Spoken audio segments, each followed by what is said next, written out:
दोस्तों, एक बड़ा ही अच्छा कोट है।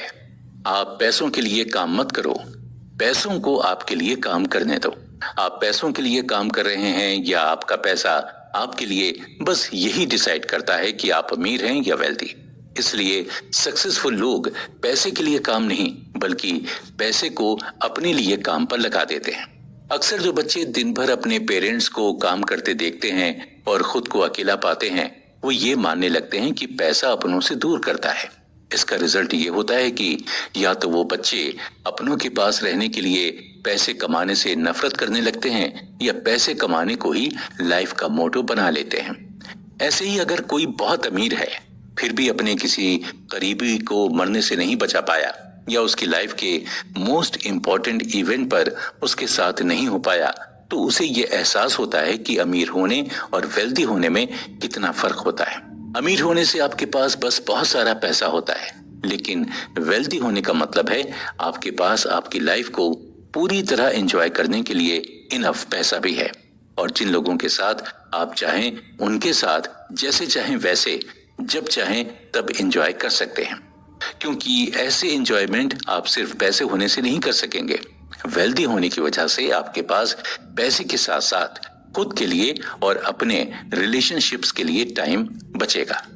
इन शॉर्ट, वेल्दी होने का सही मतलब है कि आपके पास पैसे होने के साथ साथ खुद के लिए, फैमिली, फ्रेंड्स और रिलेटिव्स के लिए टाइम होना चाहिए और सब कुछ एंजॉय करने के लिए आप फिट और हेल्दी भी होने चाहिए।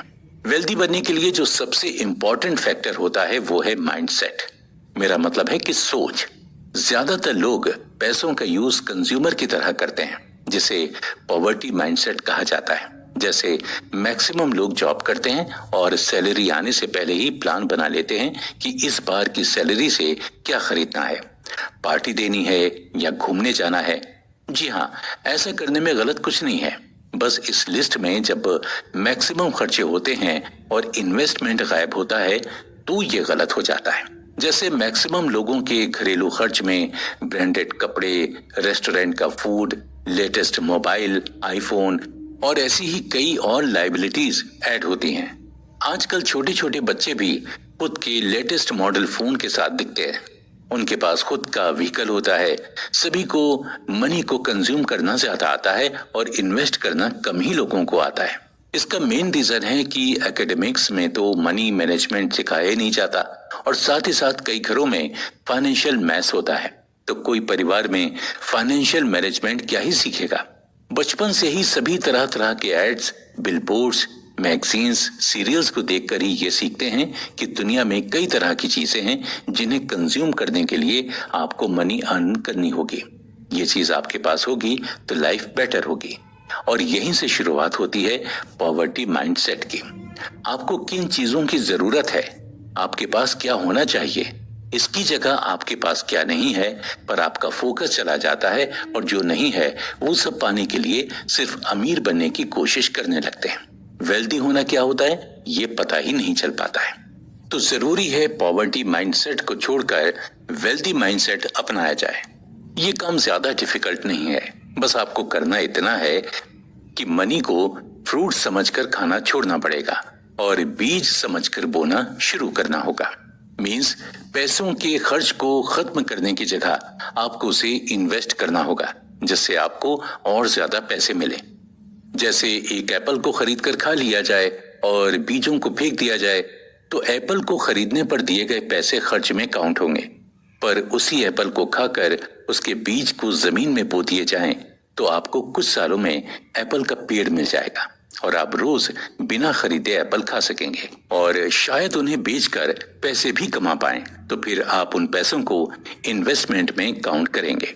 मींस एप्पल खरीदना गलत नहीं है, पर उसका यूज कैसे किया जाए ये जानना जरूरी है। वैसे ही आप जो भी खरीदें उसके पहले ये जरूर सोचें कि आपको वो खरीदने की जरूरत क्यों है और उस पर किए जाने वाले खर्च से आपको रिटर्न क्या मिलेगा।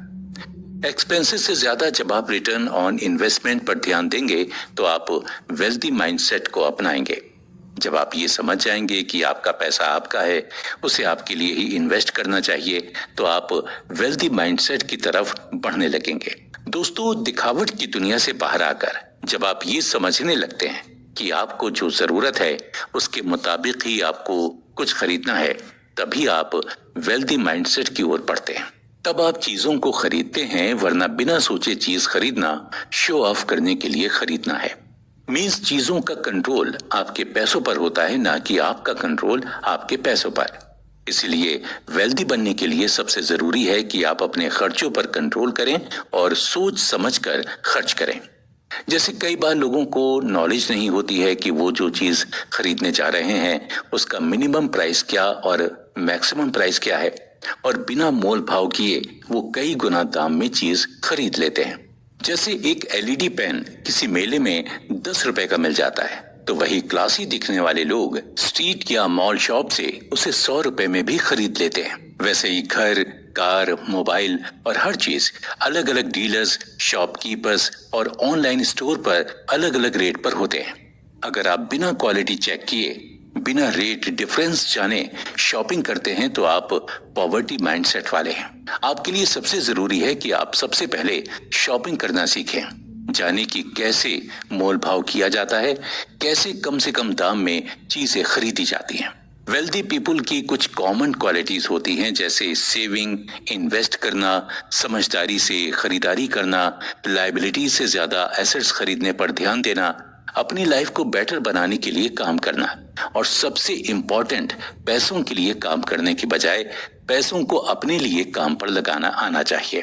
अगर आप अपनी लाइफस्टाइल में ये माइंडसेट बना सकते हैं तो ये क्वालिटी अपना सकते हैं, तो आपके लिए भी वेल्दी बनना मुश्किल काम नहीं है, और ये क्वालिटी अपनाना भी कोई मुश्किल काम नहीं है। सबसे ज्यादा जरूरी है आपको समझदारी से खरीदारी करना और इन्वेस्टमेंट करने के लिए उसकी अच्छी नॉलेज होना। इसके लिए आप कई बुक्स, मैगजीन्स और आर्टिकल्स पढ़ सकते हैं। सबसे अच्छा होगा आप कुछ ऐसे लोगों के साथ ये डिसीजंस लें जिन्हें इसका पहले से बहुत अच्छा नॉलेज हो या एक्सपीरियंस हो, चाहे वो आपके परिवार का कोई हो या फ्रेंड्स हो या मेंटोर हो। किसी की गाइडेंस में पैसे सोच समझकर इन्वेस्टमेंट करने से कोई बुराई नहीं है। इसके बाद वेल्दी बनने का दूसरा इंपॉर्टेंट रूल है, खुद की कीमत समझो और बढ़ाओ। अक्सर लोगों को यकीन ही नहीं होता कि वो अपनी सर्विसेज और प्रोडक्ट्स हाई रेट में सेल कर सकते हैं। यहाँ तक कि कुछ लोग अपनी सर्विसेज फ्री में भी दे देते हैं। आपको ये समझना जरूरी है कि आप जो कर रहे हैं उसके लिए आप मैक्सिमम क्या रेट लगा सकते हैं। आपको मार्केट की नॉलेज होना जरूरी है। इसके लिए आप इंटरनेट पर भी सर्च कर सकते हैं कि आपका प्रोडक्ट और सर्विस मैक्सिमम किस अमाउंट में सेल किए जा सकते हैं। जैसे मान लीजिए आप एक मदर हैं और आपकी हैंड राइटिंग बहुत सुंदर है, आप अट्रैक्टिव डिजाइन्स के साथ अपने बच्चे के असाइनमेंट्स बनाती हैं और ये देखकर उसके फ्रेंड्स की मदर्स भी आपसे असाइनमेंट बनवाना चाहती हैं, तो आप चाहें तो चैरिटी भी कर सकती हैं और इसके लिए एक सफिशिएंट अमाउंट भी ले सकती हैं। पर मैक्सिमम लोग सोशल रिलेशनशिप्स मेंटेन करने के नाम पर अमाउंट लेना सही नहीं समझते। पर अगर आप अमाउंट लेंगे तो बिलीव मी, लोग आपको गलत नहीं, प्रोफेशनल समझेंगे। आपकी रेपुटेशन बिगड़ेगी नहीं बल्कि और बढ़ेगी, और साथ में जो टाइम आप फ्री में असाइनमेंट्स बनाने के लिए देने वाले थे वो टाइम भी वेल्दी लाइफ के लिए इन्वेस्ट हो जाएगा। आखिर आप टाइम देंगे, मेहनत करेंगे, तो उसके बदले मनी मांगने में क्या बुराई है। इससे आपके पास काम लिमिटेड भी आएगा। फ्री में करेंगे तो अक्सर काम करने वालों की लाइन लगी रहेगी और फिर आप रिलेशनशिप को मेंटेन करने के लिए ना तो बोल पाएंगे। तो बेटर है अमाउंट बताकर लिमिट सेट की जाए। जी हाँ, खुद को लिमिट देना बहुत जरूरी है, वरना आपको पता भी नहीं चलेगा कि कब आपका टाइम वेस्ट हो गया। खुद को इस तरह लिमिट देने से आप अपना टाइम एक इनकम स्ट्रीम क्रिएट करने में लगा सकते हैं।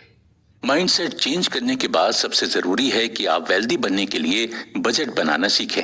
मीन्स आपको हर महीने प्रॉपर बजट बनाना होगा कि आपकी इस महीने में इनकम कितनी होगी, कितना अमाउंट सेव करना है, इन्वेस्ट करना है और एक्सपेंस करना है। ऑथर कहते हैं कि जितना अच्छा आप बजट बना सकते हैं उतना ही अच्छा आपका मनी मैनेजमेंट हो सकता है और इतनी ही ज्यादा जल्दी आप वेल्दी बन सकते हैं। ऑथर के मुताबिक पैसों पर भी पार्किंसंस लॉ अप्लाई होता है, जिसके अकॉर्डिंग आपके पास जितना पैसा होगा आप उतना ही खर्च कर सकते हैं। मीन्स अगर आपको कम पैसे दिए जाएं तो भी आपके अकॉर्डिंग सफिशिएंट अमाउंट होगा एक्सपेंस करने के लिए, और उसका 10 टाइम्स अमाउंट दिया जाए तो भी आप पूरा एक्सपेंस कर देंगे। इसीलिए बजट बनाना जरूरी है कि आपको एक्चुअली कितना एक्सपेंस करना है और कितना इन्वेस्ट करना चाहिए। अगर आप बजट बनाना सीख जाते हैं तो आप अपनी इनकम का एक पोर्शन एक न्यू इनकम स्ट्रीम क्रिएट करने में लगाने के लिए बचा सकते हैं। सोचिए, अगर आप हर महीने की सैलरी से एक इनकम स्ट्रीम क्रिएट करते हैं तो एक साल में आपके पास 12 इनकम स्ट्रीम्स होंगी। मींस 12 स्ट्रीम्स ऐसी होंगी जो आपको बिना किसी मेहनत या थोड़ी सी मेहनत और टाइम लगाने पर भी इनकम करके देती रहेंगे और फिर आप जल्दी ही कम मेहनत से ही वेल्दी बन जाएंगे। ऑथर बताते हैं कि अगर आपको बजट बनाना नहीं आता तो आपको निराश होने की जरूरत नहीं है। आपको बस अपने पुराने बैंक स्टेटमेंट्स और पिछले कुछ महीनों के बिल्स चेक करने हैं और देखना है कि कौन कौन से जरूरी खर्चे हैं जो आप हर महीने करते हैं। कोशिश करें कि आप कैसे इस खर्च को पहले से कम कर सकते हैं। ऐसे कौन से एक्सपेंसेस हैं जो जरूरी नहीं या कौन सी चीज कम कीमत पर मिल सकती है, ये चेक करके आप अपने एक्सपेंसेस को कम कर सकते हैं। फिर आपको कुछ अमाउंट सेव करके रखना है जिससे आप किसी के फेस्टिवल, बर्थडे पार्टी या कुछ और स्पेशल सेलिब्रेशन और रिक्वायरमेंट में यूज कर सके। जैसे आपको पता है अप्रैल में बच्चों की फीस भरनी होगी तो इसके लिए आपको टोटल फीस अमाउंट को 11 पार्ट्स में डिवाइड करके हर महीने उस पार्ट की सेविंग करनी होगी। ऐसे ही सारी सेविंग की लिस्ट बनाइए। इससे जब आपको ये अर्ली एक्सपेंस करने का टाइम आएगा तो आपकी इनकम आपको कम नहीं पड़ेगी। आजकल कई मोबाइल ऐप्स आते हैं जो एक्सपेंसेस को इजीली ट्रैक करते हैं और आप खुद की एक्सेल शीट भी बना सकते हैं या सिंपल कॉपी में भी लिख सकते हैं और मोबाइल में अवेलेबल नोट्स में टाइप करके रख सकते हैं। पर एक्सेल शीट और मोबाइल ऐप बेटर ऑप्शन है। ऐप में आप वॉलेट का यूज कर सकते हैं। आप चेक करें इस मंथ बजट से कम खर्च हुआ है तो उस मंथ की सेविंग को अगर नेक्स्ट मंथ में एक्स्ट्रा एक्सपेंसेस होने वाले हैं तो उस दिन उसे यूज कर सकते हैं और जिस मंथ में आपने बजट से ज्यादा खर्च कर दिया है उसको बैलेंस करने के लिए नेक्स्ट मंथ के बजट को कम कर दीजिए। बस इसी तरह आपको अपने बजट में सेविंग्स और फिक्स्ड इन्वेस्टमेंट का अमाउंट साथ में नेसेसरी एक्सपेंसेस ऐड करके बचे हुए पैसों से न्यू इनकम स्ट्रीम क्रिएट करने की कोशिश करनी चाहिए। बजट बनाना और प्रॉपर उसे फॉलो करना वेल्थ बनाने की ओर सबसे इम्पोर्टेंट स्टेप है। तो दोस्तों, आपने अब तक ये तो जान ही लिया कि बजट क्या होता है और इसके क्या फायदे होते हैं। अब हम नेक्स्ट एपिसोड में जानेंगे कि इनकम स्ट्रीम्स के कितने टाइप्स होते हैं और उनमें क्या होता है। इनकम स्ट्रीम्स के टाइप्स। दोस्तों, आपने वो कहावत तो सुनी होगी कि आम के आम गुठलियों के भी दाम, यानी आम भी खा लिए और गुठलियां बेचकर कमाई भी कर ली। क्यों ना हम भी इसी कहावत की तरह कुछ इनकम बनाएं जिसमें कितने घंटे मेहनत की उसकी भी कमाई पाएं और जितने पैसे इन्वेस्ट किए उसकी भी कमाई पाएं। ऑथर बताते हैं कि इनकम के मेनली 2 टाइप्स माने जाते हैं, अर्न्ड इनकम और पैसिव इनकम। अर्न्ड का मीनिंग होता है कड़ी मेहनत करके बहुत सारा टाइम देकर कमाए गए पैसे। जैसे आप 9 घंटे का जॉब करते हैं या डेली कुछ सामान बेचने का काम करते हैं, प्लम्बिंग का काम करते हैं या कुछ और भी, जहां आपको कुछ करने के बदले में ही पैसे मिलते हैं। अगर आप काम नहीं करोगे तो पैसा नहीं मिलेगा। ऐसी इनकम अर्न्ड इनकम होती है। जबकि कई लोग ये मानते हैं कि पैसिव इनकम का मतलब होता है बिना कुछ किए ही पैसे कमाना। ऐसा पूरी तरह से मुमकिन नहीं है। पैसे कमाने के लिए कुछ भी ना किया जाए ये बिल्कुल भी मुमकिन नहीं है, पर कड़ी मेहनत करें बिना जो कमाई हो उसे पैसिव इनकम कह सकते हैं। एग्जाम्पल के लिए, अगर आप खुद ड्राइवर का जॉब कर रहे हैं तो आपकी अर्न्ड इनकम होती है। अगर आप अपनी कार किसी और को चलाने को दें और उससे घंटे या दिन के हिसाब से रेंट लें तो आपको कॉन्सेप्चुअली तो बिना कुछ करे रेंट मिलेगा ही, पर कहीं ना कहीं आपको कार की मेंटेनेंस भी करनी जरूरी है। कार कहाँ जा रही है, कौन लेकर जा रहा है, ये ट्रैकिंग करना जरूरी है। पर हाँ, जहां आप खुद कार चलाते हैं तो एक ही कार चला सकते थे, वही अब आप जितने आपके पास पैसे हैं आप उतनी कारें खरीद कर रेंट पर दे सकते हैं और जितनी कारें रेंट पर जाएंगी उतनी ज्यादा आपकी इनकम होती जाएगी। आप सारी कार्स एक साथ मैनेज कर सकते हैं, इसीलिए इसे पैसिव इनकम कहते हैं। कम शब्दों में समझें तो ऑथर कहते हैं कि कम समय और मेहनत में ज्यादा कमाई करना पैसिव इनकम है। ये पैसिव इनकम वो इनकम होती है जो आपके टाइम के इन्वेस्टमेंट में रिटर्न होती है, लेकिन इसके लिए आपको हार्ड वर्क नहीं करना पड़ता है, फुल टाइम अटेंशन नहीं देना पड़ता है। किसी लॉन्ग ट्रिप्स पर जाना, बीच पर एंजॉय करना भला किसे पसंद नहीं होगा। जब आप ये एंजॉय करने के लिए लीव लेने में डरे नहीं और आपकी लीव के डेज में भी आपकी अर्निंग होती रहे, ऐसी ही इनकम पैसिव इनकम कहलाती है। साथ ही पैसिव इनकम के लिए आपको बहुत कम टाइम देना पड़ता है, जिससे आपके पास और भी इनकम स्ट्रीम्स क्रिएट करने के लिए बहुत टाइम होता है। जैसे अगर आपने कई ई बुक लिखी हैं और अमेजोन पर सेल के लिए लिस्टिंग की है, तो आपको कोई सुबह 10 बजे कॉल करके नहीं पूछने वाला है कि आप अभी तक ऑफिस क्यों नहीं पहुंचे। आपका जब मन हो तब आप सेलिंग चेक कर सकते हैं, रिव्यू चेक कर सकते हैं। बिना ज्यादा टाइम दिए आप उससे अच्छी इनकम कर सकते हैं और साथ में लाइफ को जैसे चाहें वैसे एंजॉय कर सकते हैं। ऑथर के अकॉर्डिंग कुछ लोग ऐसे होते हैं जो इनकम स्ट्रीम्स बनाने में फेल हो जाते हैं और वो ये क्लेम करने लग जाते हैं कि पैसिव इनकम जैसी कोई चीज होती ही नहीं है। पर ऐसा नहीं है दोस्तों, अगर सही अप्रोच रखेंगे तो पैसिव इनकम होती है और बहुत अच्छे रिजल्ट्स भी देती है। ऐसे कई लोग हैं जिन्होंने सालों पहले ब्लॉगिंग या वीलॉगिंग स्टार्ट की थी और आज वो उस साइट को मैनेज करने में बहुत कम समय देते हैं, फिर भी उनकी कमाई होती रहती है। ऐसे लोगों में ऑथर खुद भी शामिल हैं। पर अर्न्ड इनकम इससे बहुत अलग है। अर्न्ड इनकम में आप जितना टाइम मेहनत करेंगे उतना ही कमाएंगे। जैसे अगर आप अमेजोन पर ई बुक की जगह बुक सेल कर रहे हैं, तो आपको बुक की अवेलेबिलिटी ट्रैक करनी होगी, उसे प्रॉपर डिस्पैच कराना होगा, प्रिंटेड बुक्स का स्टॉक खत्म हो जाए तो और पब्लिश करानी होंगी। आपको पूरी मेहनत करनी होगी और ज्यादा से ज्यादा टाइम भी देना पड़ेगा, वरना आप अपने कस्टमर्स को खो सकते हैं और अपनी अर्निंग तो कम कर ही लेंगे। अगर आपके पास अर्न्ड इनकम ही है, पैसिव नहीं है, तो डोंट वरी, आपकी अर्न्ड इनकम को भी पैसिव बनाया जा सकता है। इसके दो तरीके हैं, एक तो अपने काम को बिजनेस बनाना और दूसरा अपने काम के लिए एक सिस्टम बनाना। ऑथर इसके लिए सबसे पहले आपको बिजनेस बनाने के बारे में बताते हुए कहते हैं, अगर आप अपने काम को एक बिजनेस की तरह लीगली स्टैब्लिश करते हैं तो इसके कई प्रॉफिट्स होते हैं, जिसमें से 3 मेन प्रॉफिट हैं: टैक्स बेनिफिट्स, लायबिलिटी का प्रोटेक्शन और ऑब्वियसली वेल्थ क्रिएशन के लिए मोस्ट इंपॉर्टेंट सोर्स। अगर आप अकाउंटेंट एक्सपर्ट हैं तो आप आसानी से समझ जाएंगे कि अपने काम को लीगली बिजनेस की तरह शो करने से आपको टैक्स में कितना रिडक्शन मिल सकता है। और अगर आप अकाउंट एक्सपर्ट नहीं हैं तो आपको समझने की जरूरत भी नहीं है। आपका अकाउंटेंट टैक्स को आसानी से हैंडल कर लेगा। बस आपको ये समझना जरूरी है कि खुद का बिजनेस लीगली स्ट्रक्चर करने से इनकम पर लगने वाले टैक्स में आपको बहुत रिडक्शन मिलेगा, जिससे आपके बैंक अकाउंट में अमाउंट तो बढ़ेगा ही। दूसरा, अगर आपका बिजनेस आपके नाम पर लीगली होता है तो आपके बिजनेस के नाम पर कोई और प्रॉफिट नहीं कमा पाएगा। वरना सोचिए क्या हो जब आपके ऑफिस की बिल्डिंग के नीचे कोई स्टॉल लगाकर आपके बिजनेस के नाम से आपके ही क्लाइंट चुरा ले जाए। अगर आपके बिजनेस का लीगल स्ट्रक्चर होगा तो आप आसानी से अपने बिजनेस की लायबिलिटी को प्रोटेक्ट कर सकते हैं। अब अगर बात करें बिजनेस से वेल्थ के लिए इनकम स्ट्रीम बनाने की, तो जब आप जॉब कर रहे होते हैं तो आपको बस मंथली कुछ सैलरी मिलती है, जितना आप काम करेंगे उसके अकॉर्डिंग। लेकिन जब आप बिजनेस करते हैं तो आपके अंडर में काम करने वालों के काम करने से आपको प्रॉफिट मिलता है।